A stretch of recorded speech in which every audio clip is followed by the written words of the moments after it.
Welcome to Non-Water Live. We have Kenneth Madden. Kenneth has an online weekend this weekend. And welcome, Kenneth.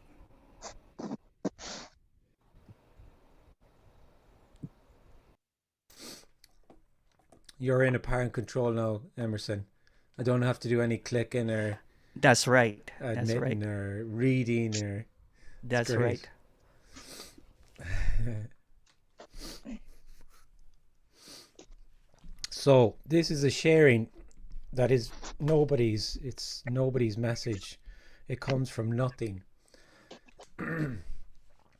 It's a description, it's not a prescription, it has no agenda, it's from nothing, and it's a simple direct suggestion that actually that sense you have of being a person, an individual in the body, is a story, it's a dream.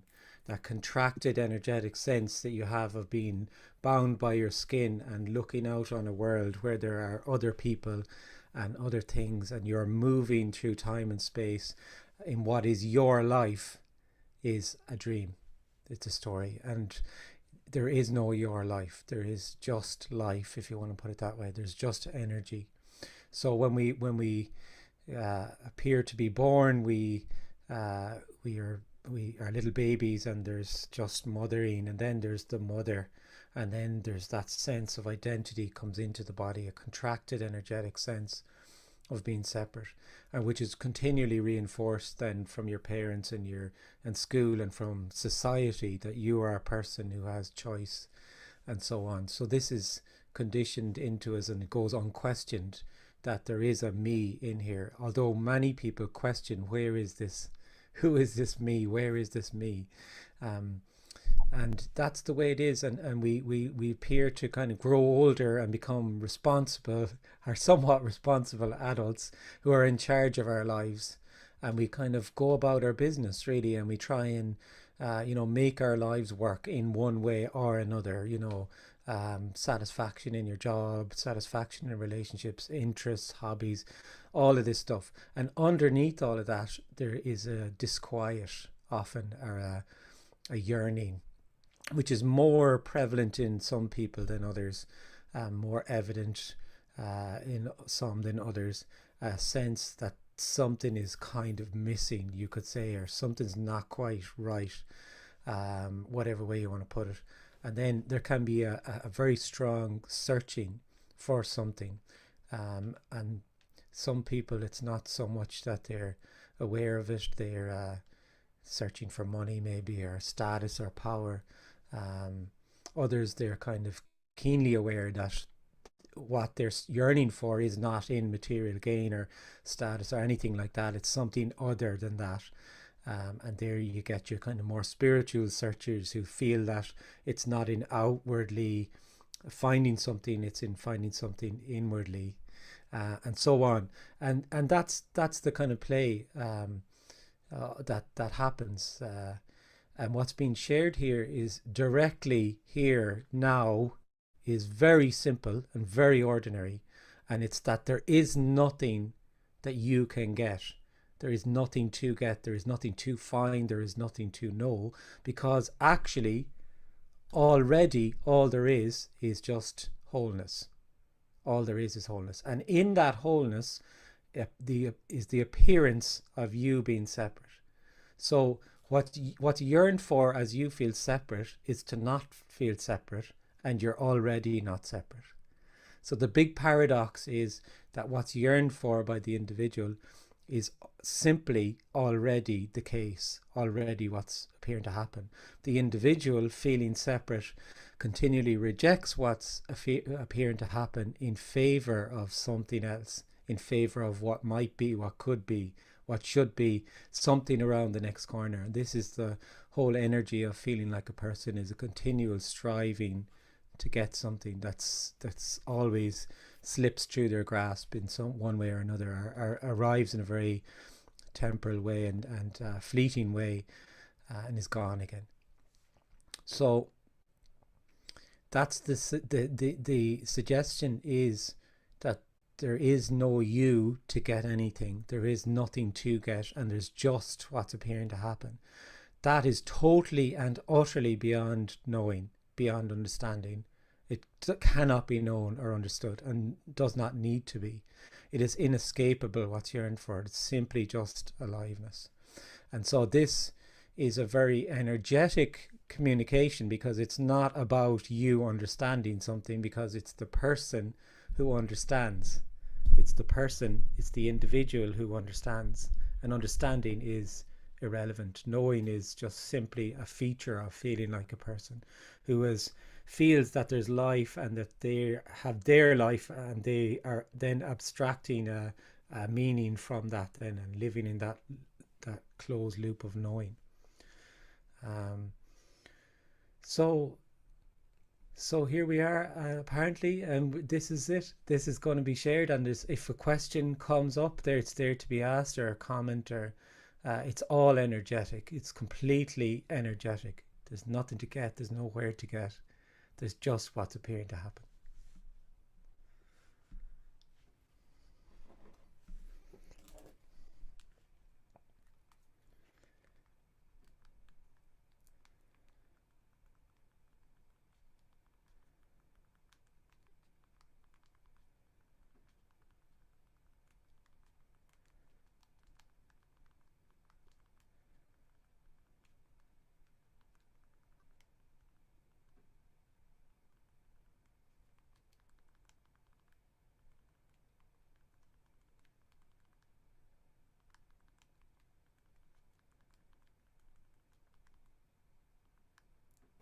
There's a question here from Facebook. Can you further explain on what it means when someone says this is it? This is it is it's a very unsatisfactory way of saying it, because it isn't this either. It's not a this, it's not a thing. So it's a pointing. It's just another pointing that, and these words are pointing very. You could argue that it's confusing even to say that this is it, but sometimes I say it. Other people sometimes say it. Um, but it's not a this, it's not a thing, it's not even a happening. This is nothing appearing to happen. It's totally beyond understanding and knowing. um, I think what's behind that term, this is it, is more um, illuminating that as a person you're looking for something and you think it's in some sort of state or some sort of experience, or it's when you get somewhere, and then I'll be there. So it's when, and I'm kind of feel myself moving in that direction, and someday I'll get there. There's nowhere to get to.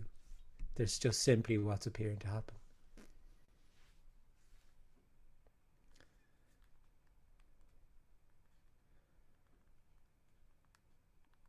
There is a question here from YouTube from Anna. When you feel this, what is not to be seen, can you still stay a person? How does the life go? How the life goes on? So it's incredible, really. The person can't imagine what life is like without them being there. And the funny thing is, they're already not there. There's already no body. But that can't be seen by the person or understood, or um, so there's already just energy. And then the mind body people who think that they're people, then have this energetic sense that they're in there in the body, and I'm a me, I'm a person, I have a life. So it's the case that there is already just what's appearing to happen. There's only energy, and it's a false addition to feel like a person. So when that sense of being a person apparently drops away because it's not even real, it's just revealed that you were never there anyway. And also it's revealed that there are no other people. There's Kenneth, Ian, there's Johnny, there's Annie, that's the way it is. There's a question here from Neil. Is this same as awareness? If so, what do you understand by the word awareness? No, it's not to do with awareness. Awareness is something that the person has, the individual. Awareness or consciousness is more of a knowing. I know, and it's that sense of closed loop of being a person who knows. The person feels that awareness is very much kind of the key to something. and it's that's quite seductive, that it's something to do with my awareness, and therefore you have all of these teachings that are centered around awareness, and you focusing your awareness, and um, you know, developing your awareness and all of these things. And these are all just simply things that the person feels they can do and just feed the person. And therefore, um, the person really likes them actually. But it's nothing to do with awareness. There's a follow up to that question. So to abide as awareness is useless? Yeah, well, I mean, it's useful for the person if they find it useful. Who like what even is that, to abide as awareness? It's a spiritual concept. That's what that is. It's an idea. Question here. Do you experience a so called inside and outside? I don't experience anything. So when the sense of being a person is no longer, the sense of someone who experiences something also is gone with that. So there's not there's not the experience and the experiencer, because that's a dualism that is reflective of the dualism of feeling like there's you're being a person, that there's a world and there's me. So there is no experience. There's just what appears to happen. Just what appears to happen. That's all there ever is. Just what appears to happen. It's unknowable and ungraspable, unobtainable. It's just energy. And energy is nothing being everything. Question here from Rajiv. Rajiv goes, what is what's appearing to happen? What is what's appearing to happen? It's unknowable. It is and it isn't. It's completely beyond description and understanding. It's just energy, as I said. Anita. Hi. Can you say something about the influence from thoughts on the body? Thoughts are just an appearance of what, it's something that appears to happen. They have a function in the body mind, and that's all. They're not terribly significant. Uh, and everything, thoughts have a um, there's a component that is a body component as well. Also, I don't really know much about that, but yeah, people say thoughts. There's an energy to certain thoughts, and that they're felt in the body. But thoughts are for this. From me, there's just thoughts are just another thing that happens. They don't mean anything. Thoughts are very meaningful for the person because they're my thoughts, and they have significance. Some thoughts are more significant than others, and so on. For me, they don't have any nothing. They don't have any significance. They're just it's simply just a thought that just arises. Whether it's positive or negative doesn't matter. Thank you. The difference is indescribable, really. The difference is the sense of someone who feels that it's their thought. So thought is there, and there's a sense that I'm thinking. So who is it that's thinking? Who is it that has the thought? Is it that maybe there's just the thought? That's all. There's just a thought. That's what's being suggested. It's very obvious.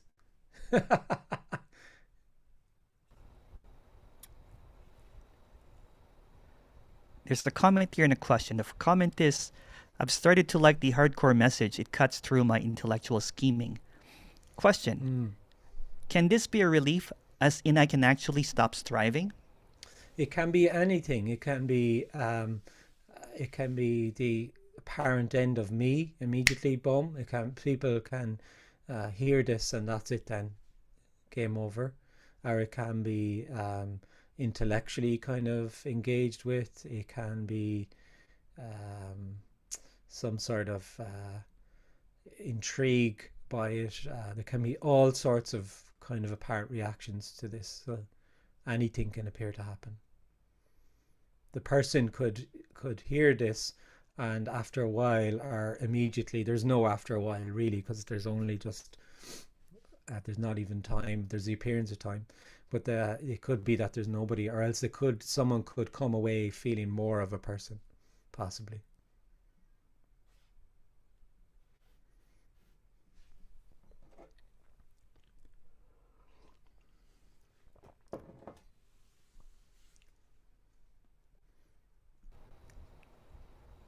Hello, Kenneth. Can you talk about an apparent deepening?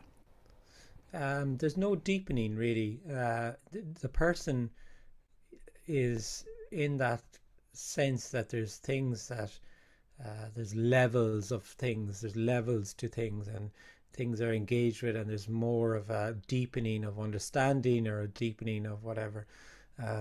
Any deepening is just is an appearance. There's no deepening. There's no this is non-duality. There's no, all opposites fall apart. There's no shallow or deep or inner or outer, or there's just what's appearing to happen. So there you go. It's very ordinary, and it's very obvious, and it's totally known already what's been shared here. It doesn't require any length of engagement, be it a day or 2 days or a week or a year. There's no requirements here to this at all. This is about something very obvious and childlike. It's just childlike wonder. It's seen or it isn't.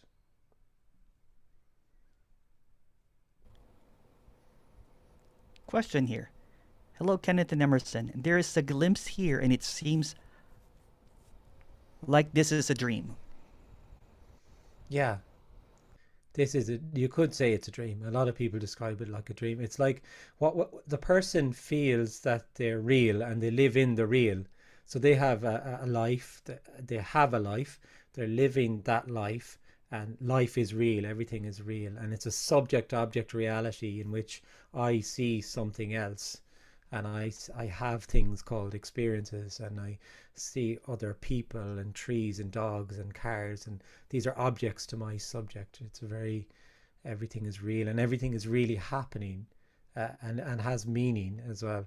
And it can be seen that actually everything is empty, because everything is nothing, and it's a story. Then it's a story, it's a dream, or there's nothing even happening. There's the appearance of something happening. Question here from Marina. Is there any free will? There is, for the person, there's free will, but it's a feature of feeling like an individual. Free will. There's a really lived sense of being in the body, and it's being your body, and that things are happening as a result of your doing things and choosing things, and there's a sequential causal kind of energy to everything that feels very real. And so in that dream of the person, there's a thing called free will, and it feels that things are happening because of things I chose to do or not to. And when that's seen, when the sense of being a person isn't there, that's all seen to be a story, that you'd never made a choice. Actually, you just add yourself to everything, that's all. It's very interesting. There's a lot of talk about free will now in the last kind of, I don't know, the last decade. I think a lot more gone even into the mainstream now, of people writing books about free will, saying, especially on the back of the experiments in Germany, going back a while now, I guess, but they showed how you actually just add yourself to everything, and that's exactly what's being shared here, or illuminated. That's the sense of being a separate you is the story.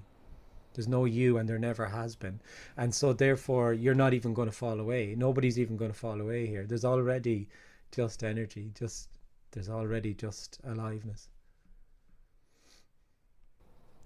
Question here from YouTube. Do you still read books or follow the news? Reading happens. Try to avoid the news. Any healthy person these days tries to avoid the news, I think. I don't like being yeah, we won't talk about the news too much. It's just all empty, fear mongering. So not much news, but this character would still have a fair idea of kind of the things that are apparently happening in the world. It's kind of you don't have to watch news for things to filter in, and reading books appears to happen. Yeah. Question here from Pavel. Can I do anything for this illusion of me to be seen through? If there was something you could do, then that would mean that you actually are a separate person. So everything I said for the last 25 minutes or whatever is just forget that. So you actually are a separate person, and then you can do something to not be a separate person. So if that's the message that you're looking for, you'll find that everywhere, all over the internet, everywhere. That's the predominant main message, that there is a thing called wholeness. I can see you feel unworthy and unwhole and separate. I can show you the way to oneness. It's lovely. It's so endearing. I can show you. Go, take my hand. Take my hand now. Oh, you creator. Come on, come on. I'll show you. You lost. You got lost. I know exactly where it is, and we're going to have we're going to walk to it together. Lovely. It's a nice story. It's a very appealing story to many. There is you are already no thing, and no thing is everything.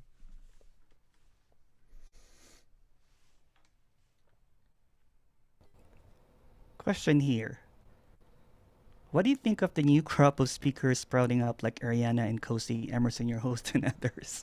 I think it's great. I think it's fantastic. I don't really listen to anybody, and that's been that way for years. So I don't have any comment. And when I say I don't know, I actually really mean I don't know. It's that I actually don't listen. So if I don't listen, I can't comment. And that's fine by me, because I wouldn't want to comment anyway.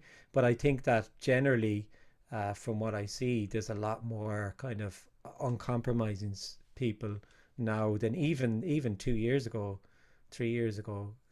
Quite a number more, and that's great. So I like it. Yeah. This is nobody's message. There's no authority. There's nobody who has this. Belongs to nobody. It's just a sharing, and it can't. There is no right or wrong with this. And if someone feels that,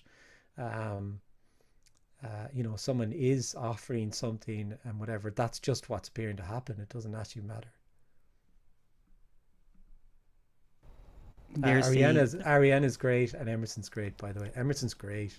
I like Emerson. Me and Emerson get on well. And Ariana has there's a lovely energy. Really lovely.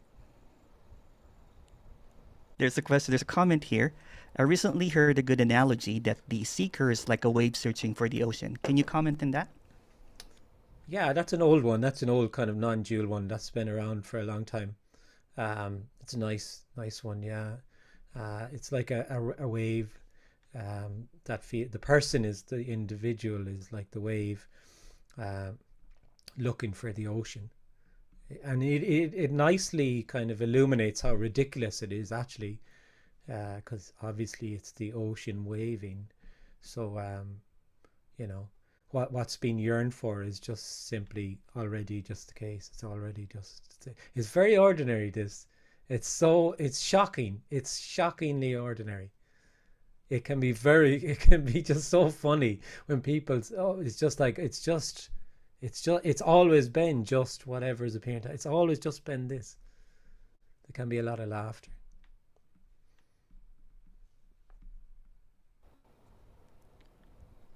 Question here. So what you mean to say it, if there's no one, there's also no 8 billion people on the planet? So there's energy. All there is energy, and energy appears as 8 billion people. In the story, there's not just energy, there's separate people, and that's in the story. And whilst that feels real, that feels absolutely real. And in that story, then there's a thing called reality, and there's 8 8 million people engaged in that reality. Whereas another way to see it is that there's 8 billion realities, actually. So all that people take as a person to be a reality is actually just their own closed loop of knowing, which is their own reality. So that's all. People just are in their own reality until they aren't, until it's that sense of being a person isn't there, either on death or before death. It's obvious that there's just energy peopling. Ariana just sent a whole bunch of smiling, laughing emojis. Oh, Um, yeah. and there's a question here from Anna. What do you think about science? Whose science? Whose science are you talking about? Follow the science. Follow the science. I think it's really interesting at the moment about it. Science has gotten thrown into the limelight as a thing that has been, as that hitherto was held up as a very objective, agendaless endeavor that just shows to progress the human race and kind of show the reality of things. And in the last couple of years, it's very interesting, the word science now, and what does that even mean now? Because whose science are you talking about? And how inherently fixed it is to who's producing it, who's funded it, what agenda it has, so on, so on. So yeah, I mean, for me, science is interesting anyway. If you kind of leave all that stuff aside, it's observation, really. That's what it is for me. It's observation about the incredible play of light that we have, that is the world and the universe and all of that. It's observational information. Yeah, it's quite amazing, actually. Question here from Dennis. Did you come to this understanding conceptually or via some sort of direct experiential knowing? Yeah, it's beyond knowing. It's totally beyond knowing. It's not I don't have anything or know anything. This is unknowable, and it's living in the unknown, if you want to put it that way. I don't have anything anyone there doesn't have. It's not about that.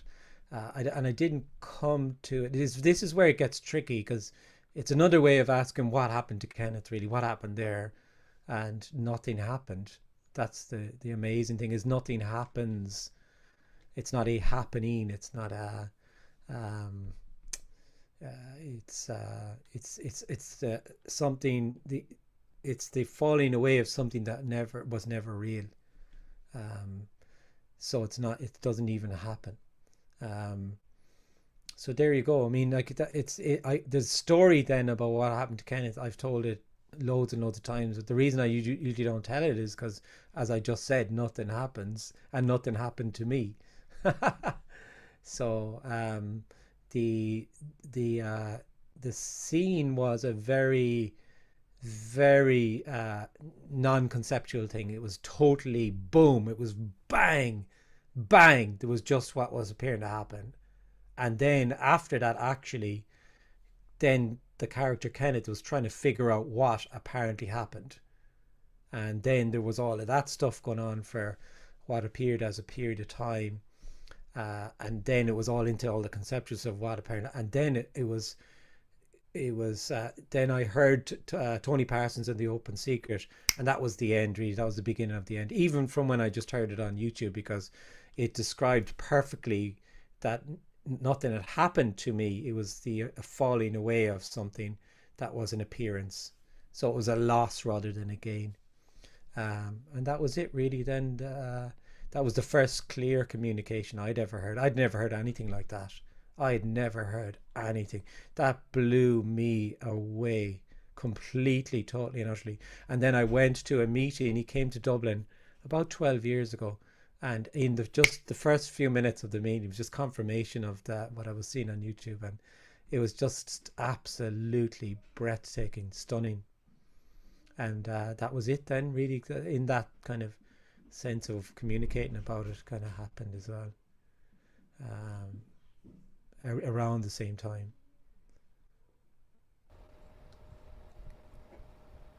Wow. John, please go ahead. Hi, Kenneth. Hi, John. Everything that this message suggests makes complete sense here. And what's more, I know, even though I realize it's just a story, and whose science is it? I mean, I realize it's like you said, and I mean, what science says also seems to back the whole thing up. So I don't see where there can be a sort of intellectual resistance to this. But if resistance to this message comes from the self, the sense of the separate self, if that self is illusory, how can it generate so much resistance? Well, the whole sense of being a person is an energy. So the energy of being a person, when hearing a communication that it's not a person, will do nothing but reject that. And it will reject it by outwardly, totally and utterly rejecting it, or by integrating it and not really hearing it, integrating it into, that's a more clever way to do it. And a lot of people do that. They kind of integrate it into some paradigm or framework they have already, and it kind of it's like going into the bomb and clipping a certain wire. The bomb is fine there now because I've clipped this. I can sit with this now. And that's interesting actually how people do that. I've seen people sit through days and days and days and days of this, and at the end they would ask, so is there anything that I could do, like what, maybe something at all, so you'd see then that none of it was heard really, and they sat there, and it's just a lovely play of energy. That's the way it is. It's just the way it appears to be. The person is not interested in anything but being a person. So at the core of this, what's being shared here is that you are not, there is no individual. So the individual will always reject it. And that's why the individual is never spoken to in a clear message. Never at all, because a clear message, there's no sense of someone who's speaking to somebody else. So there's literally nothing to offer anybody. It's impossible. It's totally impossible. It can't be done. There's nowhere to get to. There's no one to get there, and it's just a sharing. And then in that sharing, then it's just it resonates as it resonates. Generally, it's there's more of a curiosity in the world now. I think that it's not as kind of bonkers as maybe it was a while ago, and there's definitely an openness generally in the world to all sorts of different kind of ways of seeing life. You see that in the way different kind of things have grown. So there is that. I think it's more on an openness, but generally this is not as popular message. Yeah, I mean, I've sat through enough of these sessions to sort of hear people who regularly ask questions. They sort of say, yeah, I agree. And then they say, but, and then they do exactly what you just said. After and that's just energy. Then that's just energy. Then that's just what appears to happen. It's not right or wrong, and it's totally meaningless also, and it will resonate as it resonates. And it's completely, you just don't know how it's going to resonate. You could have someone who goes, yeah, but, and then boom, they don't feel like a person anymore. Maybe you just don't know. You don't know, and all of that is just energy anyway. So someone who kind of says yeah but, and it's all just energy anyway, so it doesn't matter. Yeah, I realize that the whole thing doesn't matter. So I mean, there's nothing to worry about here. But it's the thing is that when you explain how difficult it is for somebody who has a sense of a separate self to hear this message, because that sort of seems to work on the assumption that the existence of that apparent separate self is able to generate a resistance. But if it's only illusory, it's hard to see how strong that resistance can be. You've explained that. Okay, I understand that the illusory self feels threatened and will do anything to keep itself together. But if it is an illusion, how can it be so powerful? Well, it's also just what's appearing to, it's also an appearance. It's just energy. Yeah. It's just what's appearing to happen. No, it's just plays of light and clouds and Yeah, stuff. yeah.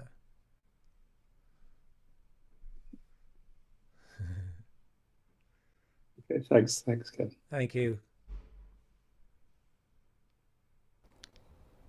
Question here. What do you think of hypnosis? I have heard of non-dual hypnosis being offered. Yeah, I mean, you hear all sorts of stuff like non-dual. There is no non-duality. There's no non-duality. There's no such thing as non-duality. Non-duality is just another pointer towards something. But what you see then mostly under non-duality is just a communication that speaks to an individual. That's all, and feeds an individual. Most of it, the vast majority of it, and it's become more popular. Just like kind of mindful awareness exploded a decade ago or more, non-duality's kind of started to get traction and move in that. You start to see it in all sorts of ways. So then you see non-dual hypnosis and non-duality in psychedelics and non-duality in everything, non-duality in trauma work, non-duality in everything, all of it. And it's okay. That's just what's happening. It's just more offering to the person.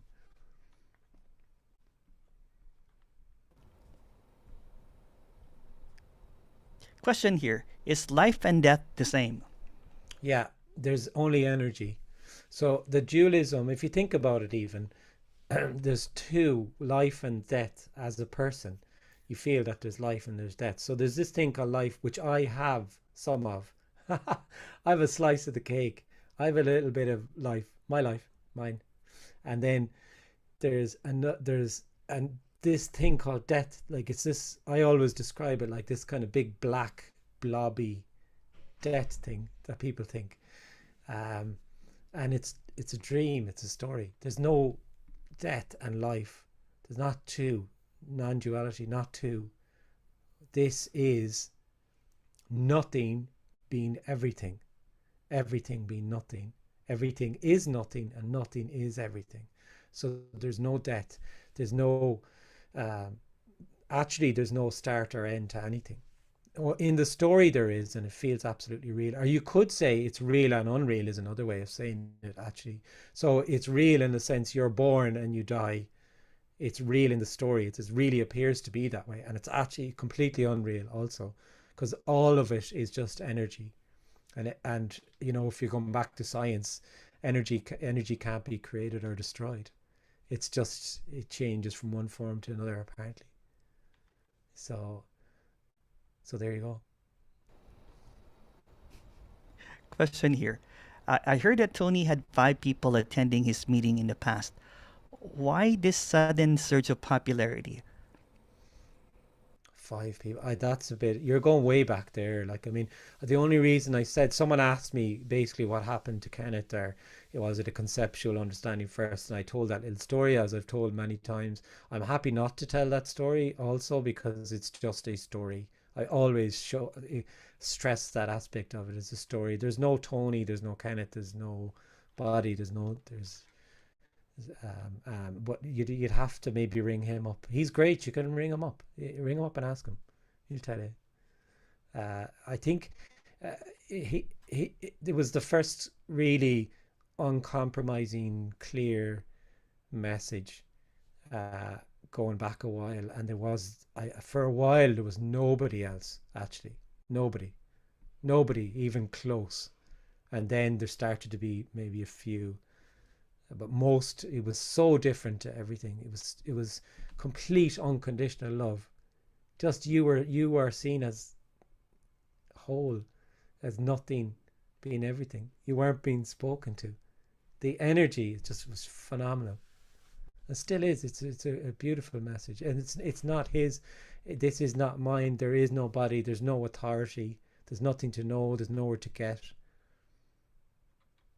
It's very ordinary. There's just what's appearing to happen.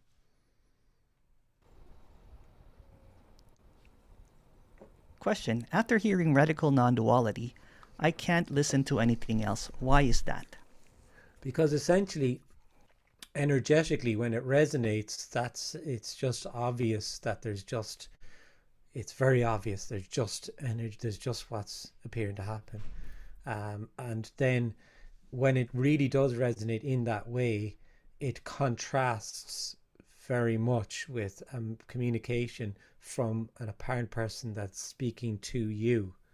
Energetically, that is completely different, and holds very little interest usually. When this is really resonating, the other communication is bleh. And it doesn't matter about the person. The person can be the just the biggest sweetheart ever, just a gorgeous person, gorgeous, like lovely person, but they're speaking to you, and it just bang, it's over. It's energetically bang, it's gone. It's amazing. And then when this resonates, it's the contrast is just so, it's boundless. It's totally boundless and unknowable.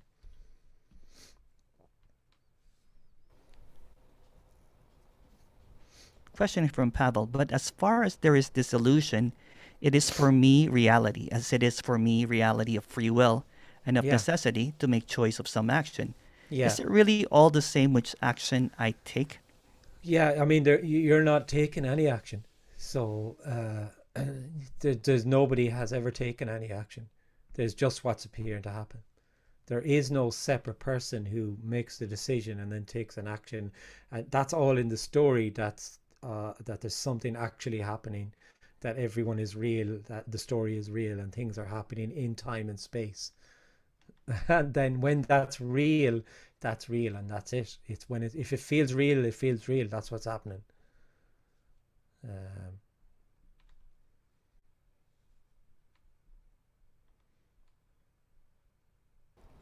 Question: is this timelessness appearing as time? Yeah, I mean, this is real and unreal, and energy appears as time, which is real and unreal. The person only sees it as real, though, because the person feels real, and they think there's a real thing called time and space, and which I'm moving in time and so on. The unreal isn't seen. Like, the unreal can't be seen from the perspective of the person. It can't be, because the person who feels like someone can only see something. Nothing can only ever see something, can only see an object to my subject, and nothing is never seen by the person. It's not you that sees nothing. It's when that contracted sense of you isn't there that there's nothing. Obviously, just nothing. This is just nothing mean everything. These are just words as well. It's indescribable and very ordinary and obvious. Question here. Hello, Kenneth. Can you talk about the never-ending loop of knowing? I can't seem to wrap it around my head. Wrap it around your head.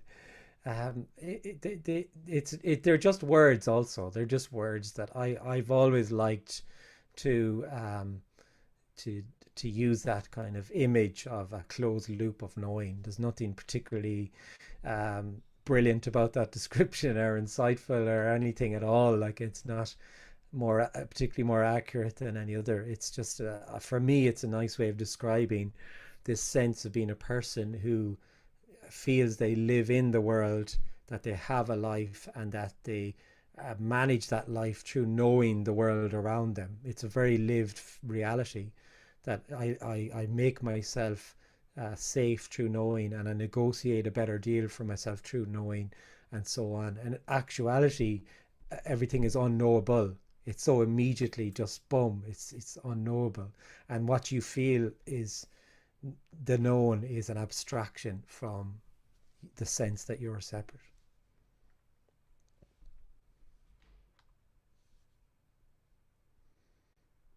Question here. If there's no cause and effect, how come attending a longer format of this meeting gives me glimpses but not the shorter version? Oh, That's that's actually an nice. ad for this Did weekend. you pay somebody to do that, Jay? I'm suspicious about that one, Emerson. No, no, You Bernie. said, "Come on, will you just come on this meeting and say, how come like the longer ones, especially on the weekends, they're really good." I don't know. That sounds dodgy.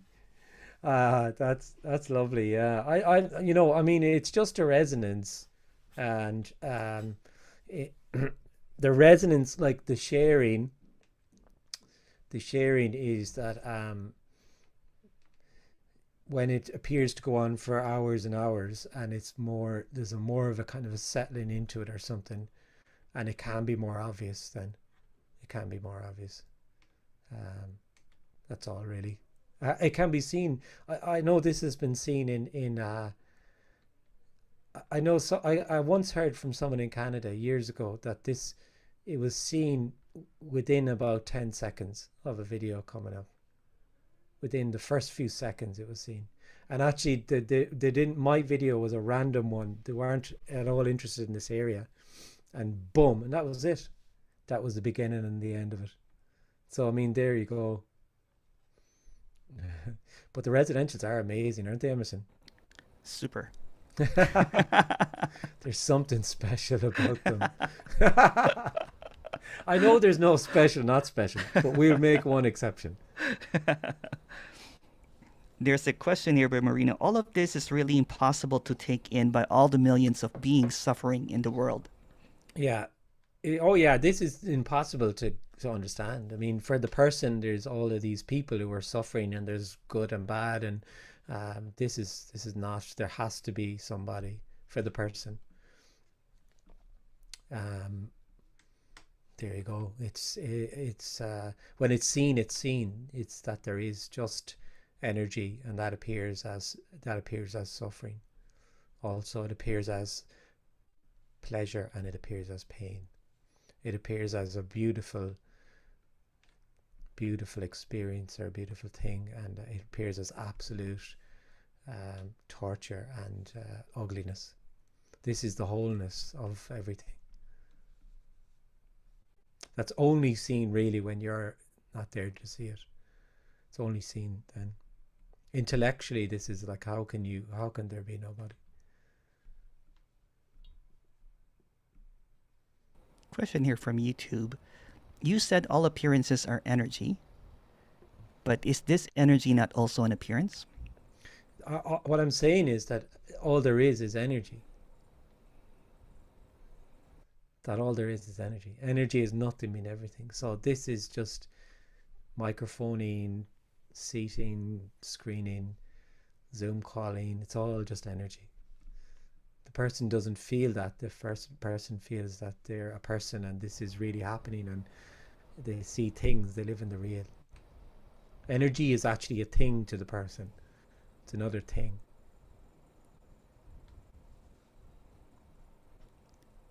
Question here. After the message has been realized, is there less personal effort?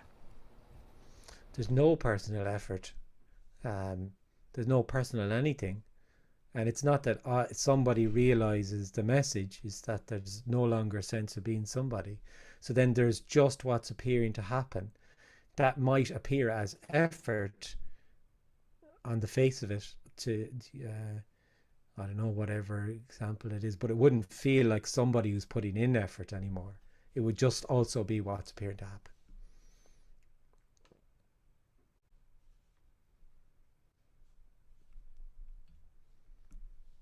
The person that commented earlier, I just had a glimpse, I guess, that statement was untrue earlier.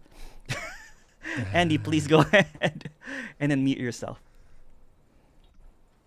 Hello, hello. Can you see me and hear me? Hi. Hiya. Hello, Kenneth. Nice to meet you. Hiya. I'm Andy. You too, Andy. Hiya. My first time I think I've been on one of your calls. Oh, very Yeah, good. I was.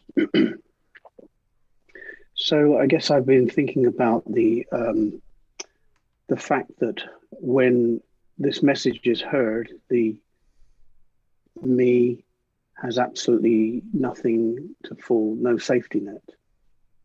As you said, it's not addressed directly, but when it figures out that it doesn't exist, if I was Father Christmas and I was looking in the mirror and I saw myself as Father Christmas and I met the elves and they were packing up the presents. This all comes from Ariana, this idea. And then I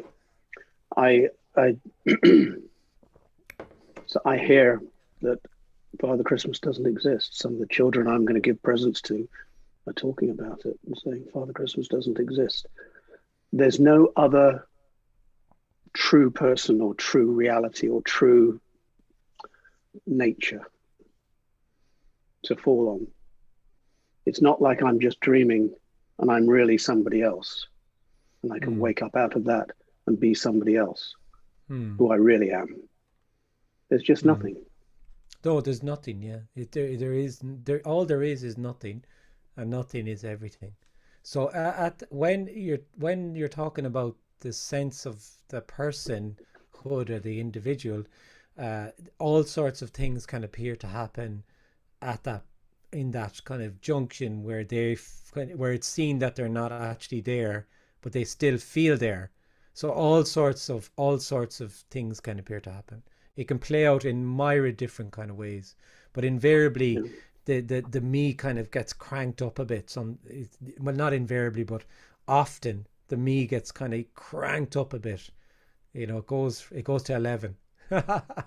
This sense of me, because it's like this desperate sense of trying to, oh no, this is real, I am real, and da da da da da. So that's very common thing to hear. But what could Father Christmas do? Anything can appear to happen. Sorry. But what can Father Christmas do to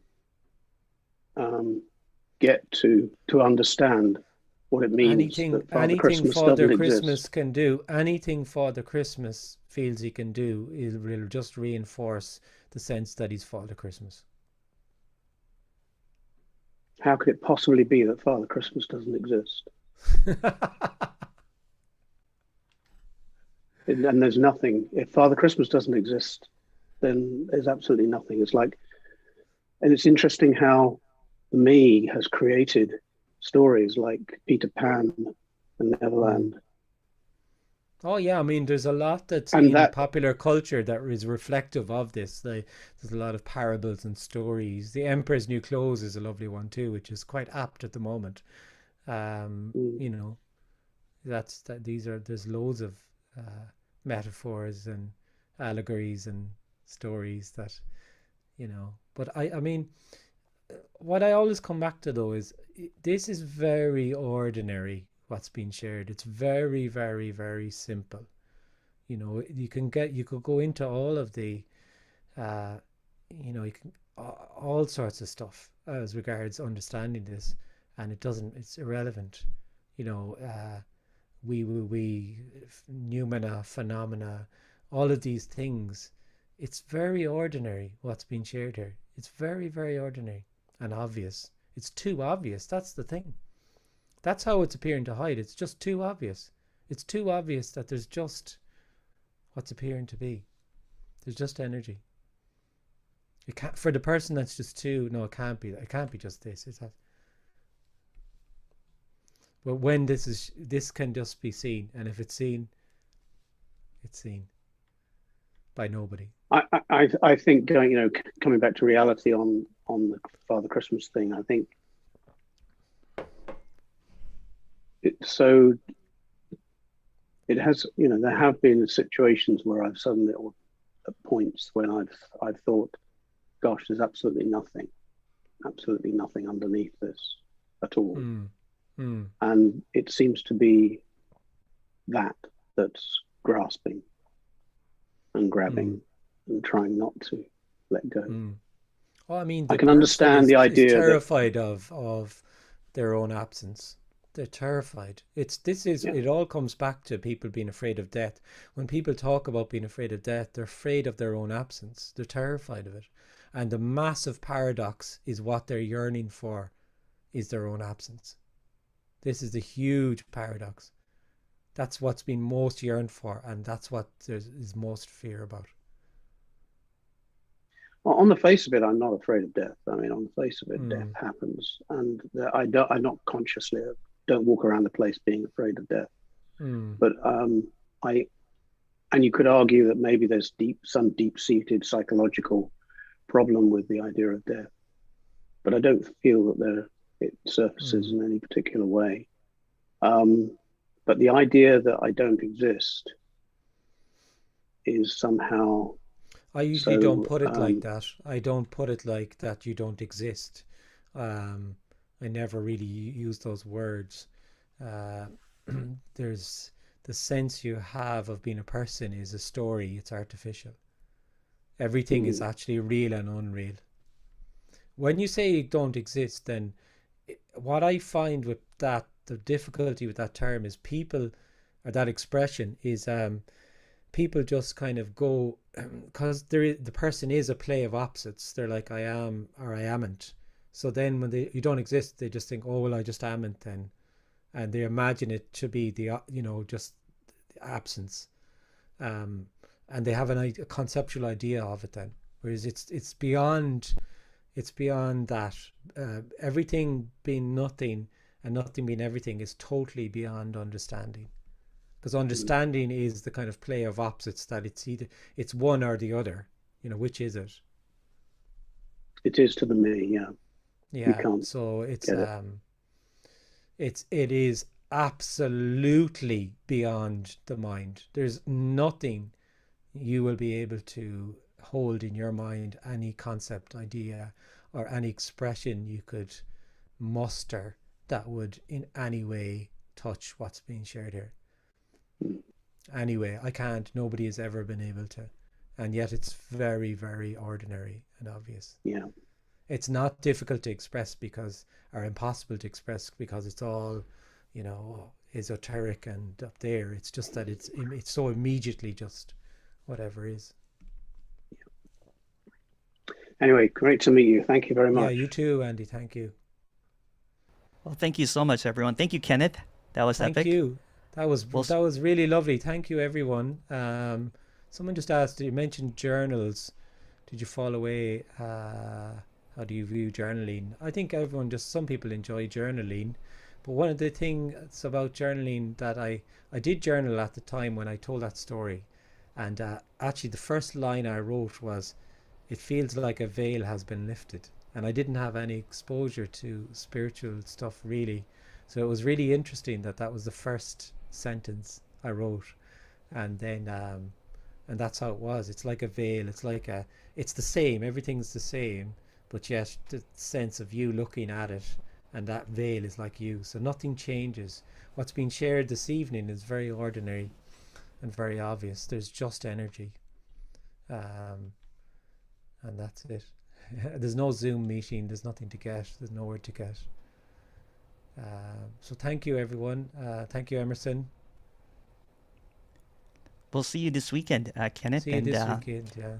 And if you guys want to, there's a breakout room at the end of this. You can unmute yourself inside. Bye, Kenneth. Bye, Kenneth. Thank you. Bye. Hi, Kenneth. Hi, Kenneth. Thank you. Thanks so much. Thanks so much. Thanks, guys. Take care. Bye. Bye. Stay well. You.